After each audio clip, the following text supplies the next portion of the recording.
pessoal, vamos começar mais uma aula de geografia e dessa vez o pós-Guerra Fria e em tempos de globalização. Muito comum imagens, como nós estamos vendo, imagens antigas, de grandes líderes juntos e de um histórico de disputa entre Estados Unidos e União Soviética.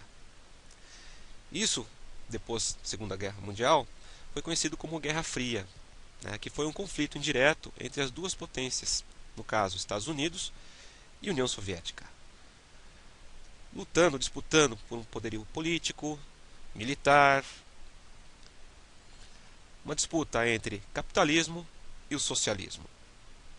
Isso foi caracterizado como um mundo bipolar, uma disputa acirrada entre Estados Unidos e União Soviética. Passado o tempo, esse mundo acabou sendo destruído, ou seja, na verdade fragmentado, dividido, com a queda do Muro de Berlim, que foi construído em 1961 na cidade de Berlim, contendo 37 quilômetros. E a sua derrubada acontece em 1989, onde dá origem ao que nós chamamos o mundo multipolar. A briga acirrada entre Estados Unidos e União Soviética teve seu fim com a fragmentação da União Soviética. Foi estabelecido, portanto, uma nova ordem mundial, onde a parte norte, no caso Estados Unidos, os países europeus e o Japão,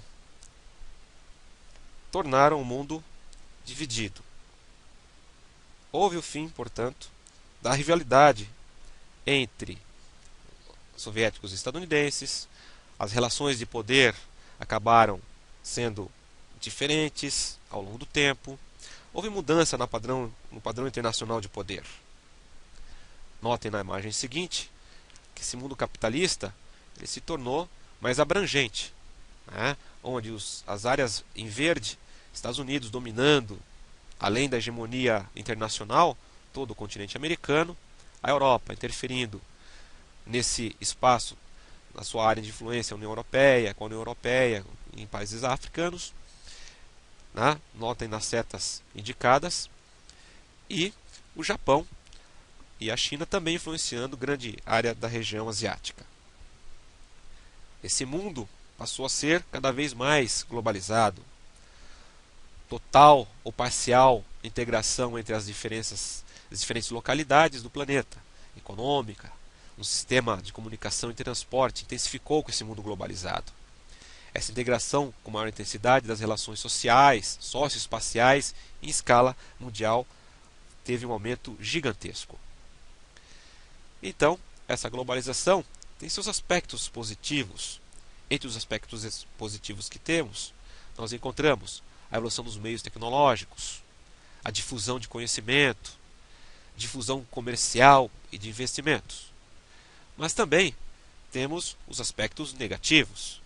Dentre os aspectos negativos, nós temos a eventual desigualdade social, o poder e a renda concentrados nas mãos de uma minoria, a desigual forma de comunicação, a hegemonia dos principais centros de poder, levando em questão hegemônica a cultura, levando em consideração os valores e os princípios educacionais, entre tantos outros. Mas vamos a alguns exercícios, algumas atividades. O exercício número 1 diz o seguinte: qual das seguintes afirmações explica sucintamente o fim da União das Repúblicas Socialistas Soviéticas? Temos, portanto, na alternativa A, o regime entrou em colapso porque os dirigentes estavam desmoralizados desde as denúncias de Khrushchev no 20º Congresso do Partido. Na letra B, o regime deixou de ser sustentado pelo exército adversário tradicional do Partido Comunista. Na letra C, a vitória militar dos Estados Unidos na Guerra Fria tornou inviável a manutenção do regime. Na letra D, o colapso do regime deveu-se à crise generalizada da economia estatal, combinada com o fracasso da abertura controlada de Gorbachev.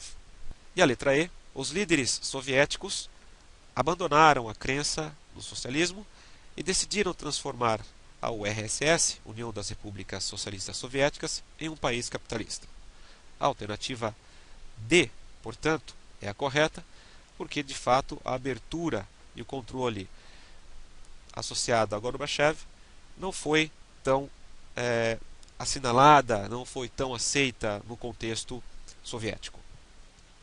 Vamos para o segundo exercício. A partir de 1989, com a queda do Muro de Berlim, instaurou-se um novo mundo baseado em novas relações econômicas e geopolíticas, que não mais trazia a marca da divisão leste-oeste e nem mais o velho confronto entre o bloco capitalista e socialista. A globalização, mobilizada pela eliminação dos obstáculos socialista, representado pelo Muro de Berlim, passou a empreender novos estímulos como o ou a. Alternativa A. Fechamento das fronteiras nacionais ao capital especulativo, o investimento maciço na indústria e a proteção do emprego. Na letra B. Fortalecimento do Estado de bem-estar, o desenvolvimento de políticas públicas e a intensificação de barreiras protecionistas. Na letra C. Formação de blocos econômicos supranacionais, a busca do Estado mínimo e a eliminação dos protecionismos. Na letra D, a formação de blocos regionais, a intensificação da produção industrial e uma forte barreira ao capital especulativo. E a letra E, criação de moeda única globalizada, o fortalecimento do padrão ouro e a ampliação do papel do Estado protecionistas.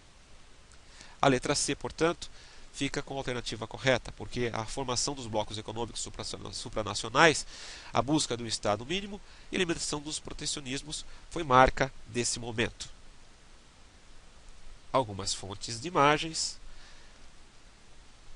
E hoje falamos sobre o pós-Guerra Fria e os tempos de globalização. Até a próxima aula.